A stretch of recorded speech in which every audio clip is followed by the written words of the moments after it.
OK，大家好，谢谢你订我1个小时，半个小时。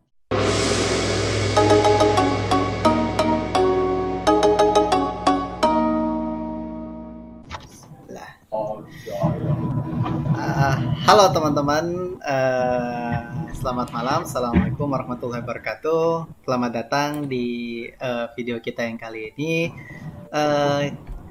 Kemarin kita sudah ada beberapa bintang tamu dan kali ini bintang tamunya tidak kalah spesial lagi. Di bintang tamu kali ini namanya Mas Hanas Kuliah. Mas Hanas ini beliau sekarang sedang menempuh pendidikan doktoral atau PhD di Departemen Computer Science and Information Engineering di National Central University, Taiwan. Nah, hari ini nih kita bakal bahas banyak dengan Mas Hanas tentang software engineering.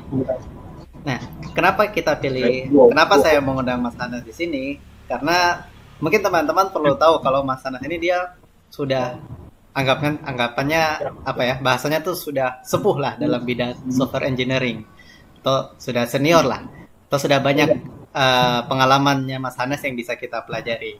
Nah, salah satunya Mas Hanas ini dulu pernah menjadi sistem arsitek sewaktu PPLN di Taiwan atau sewaktu pemilu Indonesia.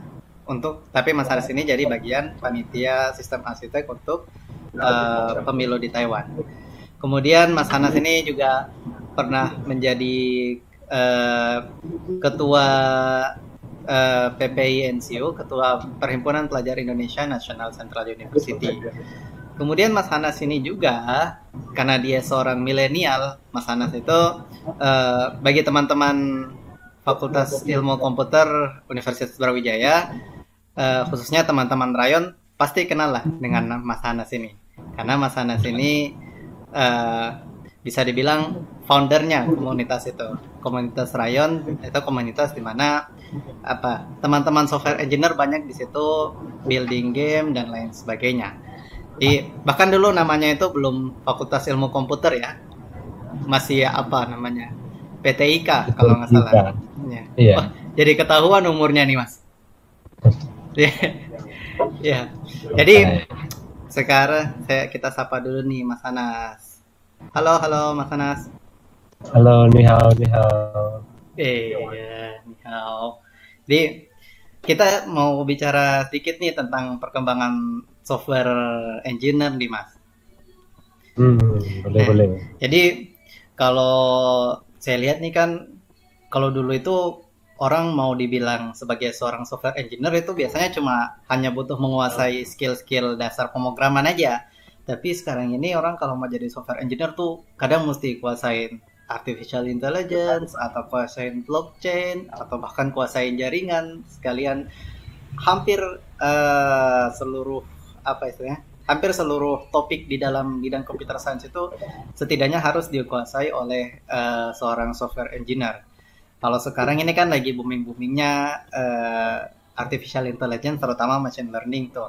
Nah, Mas Hanas melihat kasus dari seorang software engineer ini gimana? Yang dulu hanya butuh beberapa skill dasar aja, sekarang udah harus banyak banget skill yang dia kuasai gitu. Jadi kalau pandangan pribadi saya tentang gimana sih seharusnya anak IT terutama di software engineer ini. Jadi ketika saya masuk kuliah itu adalah yang diajarkan tuh kita diajarin HTML atau PHP, pemrograman Java dan lain sebagainya. Nah itu dulu. Nah sekarang yang mempelajari itu adalah teman-teman dari SMK dan juga D1 sampai D3 yang mempelajari gitu. Jadi yang vokasi itu yang ke situ. Nah, level universitas itu harus dari itu. Maksudnya itu tetap harus, karena pengetahuan dasar, tapi kita harus lebih advance lagi. Jadi harus ada next-nya lagi itu apa gitu loh. Kalau misalnya untuk saja sepertinya teman-teman vokasi sudah bisa sekarang. Nah itu jatahnya teman vokasi. Nah kita yang kuliah, yang misalnya S1 mungkin bisa penerapan artificial intelligence, penerapan dulu nggak apa-apa. Nanti kalau mau pengen otak-atik bisa S2 dan S3 untuk mungkin menciptakan beberapa artificial intelligence yang atau mungkin kombinasi-kombinasi dari artificial intelligence. Tapi menempuh S1 kayaknya aplikasi dari artificial intelligence cukup penting. Iya. Wah, kalau gitu berarti sekarang ini berkembangnya jauh banget ya, Mas. Soalnya dulu kemampuan kayak web programming, HTML dan segala macam itu sudah dianggap apa istilahnya ya? Dianggap sesuatu yang hebat, tapi sekarang bukan dibilang turun kelas ya, tapi mungkin karena ada topik yang lebih expert lagi gitu ya kira-kira. Ya itu tadi kan sepertinya seperti yang saya katakan, karena ilmu ini kan dinamis ya, pasti akan terus berkembang. Makanya untuk teman-teman SMK sendiri kan dia akan naiknya ke bagian programming web yang hal-hal yang istilahnya hanya butuh tahu aja gitu loh. Itu kan hanya butuh tahu dan hanya butuh biasa aja. Nah sementara di bidang yang strategis itu di teman-teman S1 itu maksudnya yang meningkat sedikit lah gitu. Jadi kan ada value tambahannya. Nah itu peningkatan untuk yang di S1 gitu sih. Iya betul. Dan saya lihat kalau di teman-teman S1 atau mungkin mulai ke S2 itu biasanya mereka sudah dibiasakan untuk tidak hanya bisa ngoding tapi juga bisa riset. Begitu ya Mas Ana? Iya, kalau di akademisi ya. Oh, sebagai seorang akademisi. Apakah kalau saya mau meniti karir di industri gitu misalnya, kira-kira seberapa penting nih riset nih buat saya? Kalau menurut saya sih kalau di akademisi memang penting sih ya kemampuan riset dan lain sebagainya. Nah, kalau untuk profesional ini adalah penerapan dulu. Nanti ketika masuk ke yang lebih atau sampai 5 tahun berkutat di situ, maka dia akan punya kemampuan secara tidak langsung riset sendiri gitu loh. Maksudnya cara nggak harus di akademisi sih. Maksudnya dengan dia kan ahli dalam bidangnya itu kan pasti dia akan memunculkan inovasi-inovasi sendiri. Nah, dia semacam nalurinya itu sudah terlatih untuk riset dengan otomatis gitu ya. Iya. Jadi kan karena S2 kan sudah terlatih udah dikasih ya. Oh gini loh ngadain riset. Sebenarnya riset itu kayak bahasa yang terlalu akademis sih, kayak bahasa di luarnya, bahasa profesionalnya adalah inovasi gitu kayaknya. Oh, inovasi. Iya. Jadi mungkin riset supaya sama sih, ujungnya juga inovasi sih kalau menurutku sih. Oh, kalau inovasi itu kan, saya misalkan bayangannya nih, inovasi itu berarti sesuatu yang sebelumnya tidak ada, terus jadi ada gitu. Apa? Iya, yang memberikan nilai tambahan. Kalau inovasi kan ya sesuatu yang sebelumnya belum ada dan juga ada, kemudian memberikan tambahan value, tambahan manfaat. Kalau hal yang memberikan tambahan manfaat, saya rasa itu inovasi. Oh, iya. Oh, apakah itu alasan mengapa kadang kita lihat ada penelitian, misalkan penelitian tentang suatu metode atau suatu algoritma, tapi kita terapkan pada dataset yang berbeda misalkan kita pelajari algoritma naive Bayes di penelitian-penelitian yang lain, terus kita mau coba membuat inovasi naive Bayes ini dengan data untuk klasifikasi misalkan kematangan buah atau apa gitu. Apa itu bentuk-bentuk inovasi itu seperti itu? Kalau menurut saya sendiri sih itu inovasi udah, maksudnya itu kan baru, maksudnya ketika mungkin menurut mungkin orang itu simple, tapi ketika di jurusan biologi itu kelihatan wah tetap jadi gini ya gitu ya, itu inovasi sih. Contoh sederhananya. Oke, so bagi teman-teman para penonton sekalian, kalau kalian punya pendapat lain atau kalian punya bayangan tentang inovasi itu seperti apa, atau mungkin kalian punya definisi lain, silahkan komen. Nanti kita bisa diskusi di komentar. Oke. Ini, halo, Mas Anas? Halo? Ada. Ya. Iya, halo. Halo. Nah, ini Mas Anas nih. Kalau saya mau diskusi lagi terkait sesuatu yang lebih teknis nih. Tentang kemampuan software engineer. Kemampuan ngoding khususnya. Nah, dari Mas Hanas ini, dulu dari Mas Hanas waktu pertama kali belajar ngoding sampai kan istilahnya sampai agak ahli, terus kemudian sangat ahli, dan sampai sekarang ini gimana ceritanya, Mas? Sekolah di jurusan IT ya, nggak bakal diajar cara ngoding dari kasih tahu.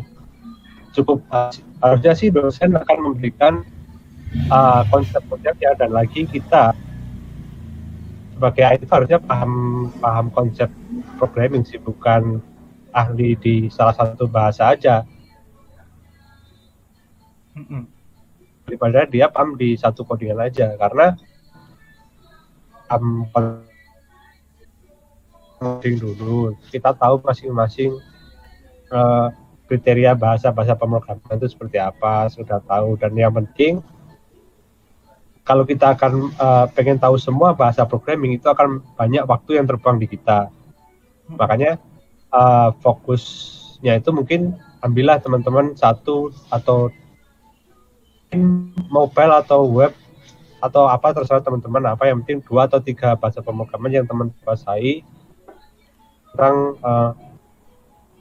konsep bahasa pemrograman gitu aja. Ya. Berarti tidak harus langsung sekalian 5 bahasa pemrograman atau 6 bahasa pemrograman gitu ya? Ya, boleh kalau mampu boleh sih. Ya. Nah, terus untuk mengatasi resource ini gimana kira-kira Mas Anas? Kayak saya belajarnya dari mana? Dari buku atau dari video? Atau misalkan kalau saya ingin belajar tentang jaringan tapi saya tidak punya Arduino atau saya tidak punya duit untuk beli komponen, itu kira-kira gimana, Mas?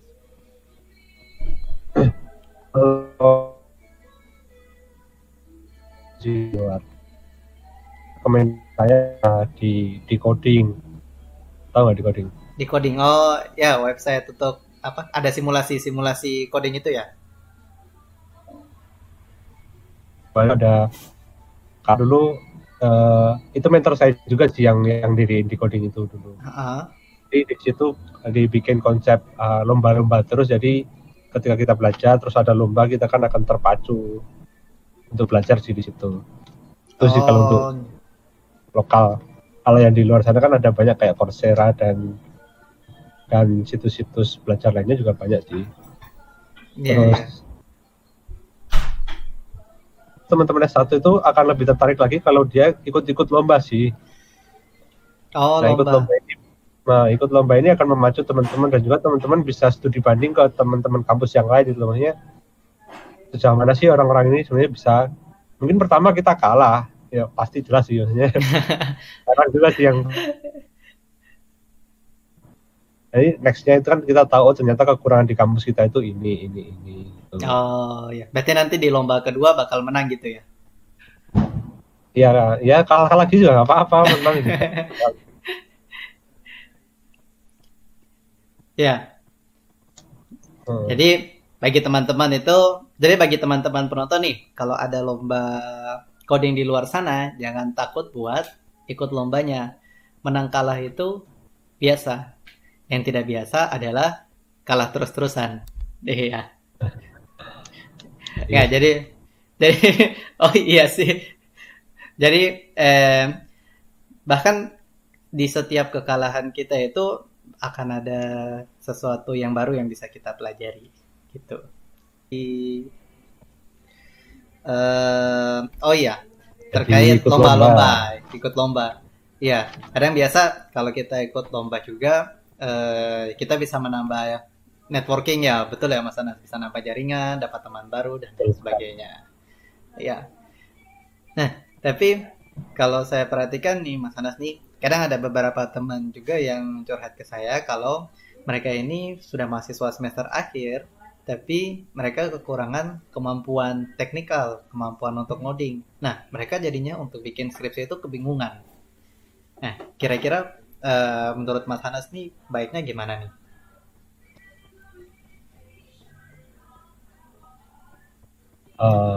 Ya belajar sih yang pertama. Oh ya, berarti Jadi tetap mesti mengejar ketertinggalan ya. kalau menurutku sih ya tetap, ya ya memang yang pertama memang belajar mengejar ketinggalan. Kemudian yang kedua mungkin teman-teman bisa berhenti sejenak mikir kira-kira setelah lulus akan kemana, maksudnya taruhlah teman-teman suka web, ya udah skripsinya tentang apa yang teman-teman senangi aja gitu loh, dan itu akan memacu teman-teman untuk belajar sih. Kalau aku sih gitu sih, makanya jalan pintasnya itu nggak ada lagi ya selain belajar sih, karena udah apa mungkin kalau udah ada tawaran kerja biasanya kalau kerja dulu sih, kalau kenal uang susah sih ngerjain skripsi, tapi kalau menurutku sih ya cari yang teman-teman sukai, terus ya udah itu aja yang dibahas di skripsinya gitu, nggak apa-apa. Ya. Berarti setidaknya kita harus ada tujuan dulu nih untuk ketika kita mau lulus nanti kita mau bisa apa, dan itu kita jadikan alat untuk memacu kita gitu ya.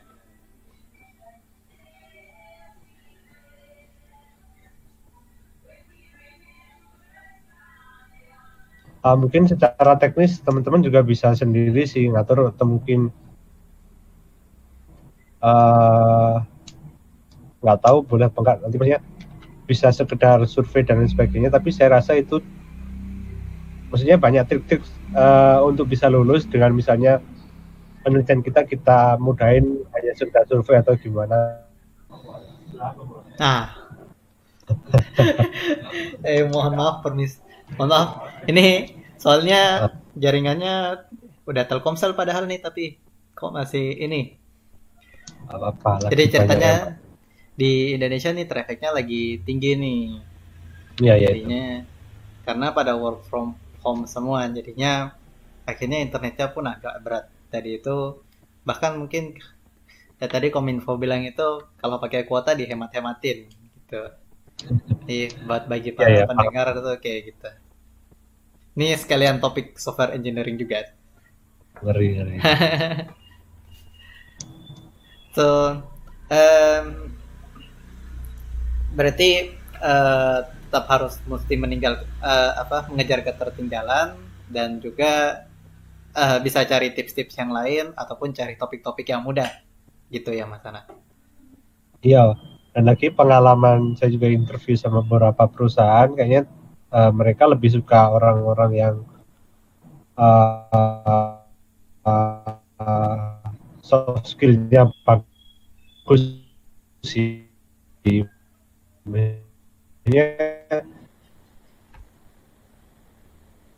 Sekarang ini nih Mas, terkait riset, atau mungkin kalau di S1 paling gampangnya itu skripsi. Nah, untuk mencari topik, kira-kira dulu Mas Hanas itu mencari topik skripsi gimana, dan kira-kira cara yang mudah untuk bisa dapat topik itu gimana? Topik, karena menurut saya penelitian itu adalah dia menyelesaikan suatu masalah. Ya. Paling gampang memang cari masalah sih. Oh, cari masalah. Tadi bisa diulang terkait yang topik skripsi tadi gimana Mas Anas? Kita bisa cari masalah.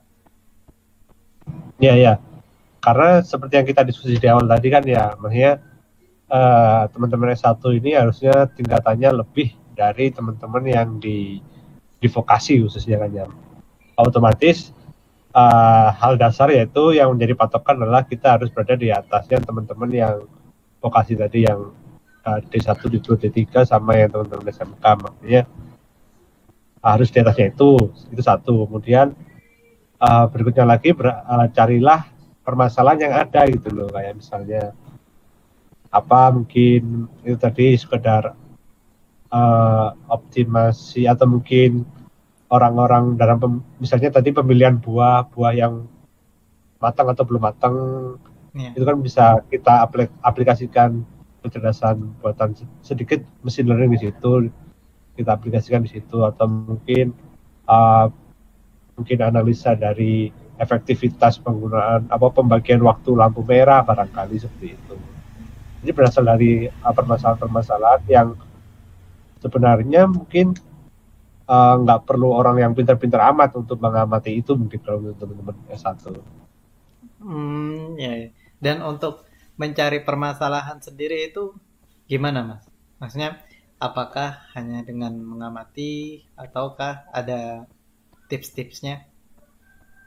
Kalau dulu saya pernah salah satu yang saya lombakan dan juga jadi tugas akhir teman saya, buat skripsi teman saya itu, kebetulan dulu kita datang langsung ke lokasi, atau mungkin kita ngobrol-ngobrol sama orang itu, nanti mereka akan menyampaikan, atau mungkin teman-teman kalau punya teman-teman yang di luar fakultas juga bisa ngobrol, kira-kira teman-teman ini permasalahannya apa sih, atau butuh otomasi apa sih maksudnya. Ya, dari ngobrol-ngobrol di situ nanti mereka akan kasih tahu, kayaknya kita ada permasalahan sih di sini, kira-kira kamu ada nggak ya. Berawal dari ngobrol-ngobrol simpel gitu nanti akan muncul permasalahan sih, atau mungkin langsung terjun ke tempat yang ya benar-benar nggak terduga gitu, nanti akan muncul permasalahan. Kayaknya semua orang punya banyak masalah sih. Oh ya, apalagi kalau di Indonesia ini kan banyak pedesaan ya, maksudnya banyak kampung-kampung yang tentunya mungkin warga di kampung itu punya apa istilahnya unek-unek yang bisa kita selesaikan dengan IT gitu. Benar sekali. Iya. Nah, terakhir nih Mas Anas nih, kita sudah hampir 30 menit cerita-cerita. Sebagai penutup nih, untuk untuk mahasiswa-mahasiswa yang mau masuk ke dunia riset di software engineering, kira-kira apa yang perlu mereka siapkan dan tips-tipsnya apa nih Mas Anas? Ya, kalau ingin ya yang tadi pengetahuan dasar harus tetap ya, maksudnya pemrograman dan konsep dasar pemrograman itu penting. Kemudian kalau untuk teman-teman S1 sih mungkin lebih banyak aplikasi machine learning aja sih. Nanti dari situ udah tahu kriteria tiap mesin learning gunanya apa, nanti di jenjang berikutnya teman-teman bisa menemukan kombinasi atau mungkin cara baru dengan memodifikasi cara yang lama, metode-metode yang akan membantu teman-teman ketika mengambil jenjang berikutnya gitu sih. Berarti mesin learningnya, berarti kayaknya paling gampang memang contohnya mesin learning ya, karena memang lagi boomingnya. Kalau masalah misalnya ke Arduino atau ke hardware yang belum ada hardware-nya, saya rasa saya nggak tahu detailnya sih, kayaknya ada beberapa simulasi juga teman-teman bisa coba di sana. Iya. Atau mungkin kalau kayak jaringan sekarang kan orang mulai berbicara 5G. Iya, baca berita tentang 5G sih. Maksudnya kalau teman-teman mau lanjut S1 ke S2 juga nggak terlalu tahu teknisnya juga nggak apa-apa. Yang penting udah tahu 5G konsep secara umumnya seperti apa, nanti akan ada waktu sendiri untuk mempelajari lebih detail di sana. Berarti konsepnya mesti kita perkuat gitu ya. Dengan untuk memperkuat konsep itu, kira-kira apa dengan membaca paper-paper saja itu cukup gak Mas? Atau ada sumber lain yang bisa kita pelajari? Baca paper cukup dan juga cukup membosankan sih. Memang cara yang baik adalah ya lihat-lihat seminar di YouTube. Kalau aku sendiri sih, kayak misalnya teman-teman misalnya suka ke machine learning, Google tiap tahun ada konferensi tentang machine learning. Kita coba lihat apa yang kita tertarik aja dulu deh. Nah, nanti dari apa yang kita tertarik, kita akan lebih mendetailkan lagi dari dari keinginan, karena dari keinginan itu akan punya kekuatan loh ya. Wah, kok bisa gini ya, penasaran nih. Jadi akan langsung secara tidak sadar atau secara sukarela dia akan mempelajari diri sendiri, karena itu sih kembali lagi apa yang kamu sukai dan apa yang ingin kamu jadi apa gitu loh. Itu akan menuntun kalian lebih mendalami peran kalian. Ya. Berarti buat teman-teman nih yang lagi mencari topik dan atau ingin terjun ke dunia riset atau bahasanya Mas Hanes dunia inovasi tadi, itu teman-teman mesti sering-sering update informasi, bagusnya baca paper, tapi yang lebih menyenangkan kalau caranya Mas Hanes tadi itu nonton di YouTube video-video seminar, ada dari Google, ada dari Microsoft, dan banyak lagi yang lain. Ya, dan itu butuh bahasa Inggris sih. Kayaknya bahasa Inggris juga penting. Oh iya, betul. Karena sekarang zamannya 4.0 ya, semuanya terkonek seluruh dunia dan pakai bahasa Inggris. Bahasa Inggris, bahasa Cina. Oh, bahasa Cina. Kalau gitu, biarkan Mas Anas menutup pertemuan kali ini dengan bahasa Cina dulu. OK，大家好，谢谢你订我1个小时，半个小时，Oh, 谢谢你，谢谢你。 iya. Nanti kalau yang mau tahu artinya bisa langsung email ke Mas Hanas ya. Ya, OK, boleh. Nanti emailnya bisa dicek di description. Ya, Nah, Oke. Sekali lagi terima kasih Mas Hanas OK, sudah mau semangat mampir. belajar teman-teman semuanya. Amin. Terima kasih Mas Hanas sudah mau mampir. Jangan bosan-bosan lagi kalau diundang lagi ke sini. Siap. Ya, siap. Oke, teman-teman, terima kasih. Kita tutup. Assalamualaikum warahmatullahi wabarakatuh. Waalaikumsalam warahmatullahi wabarakatuh.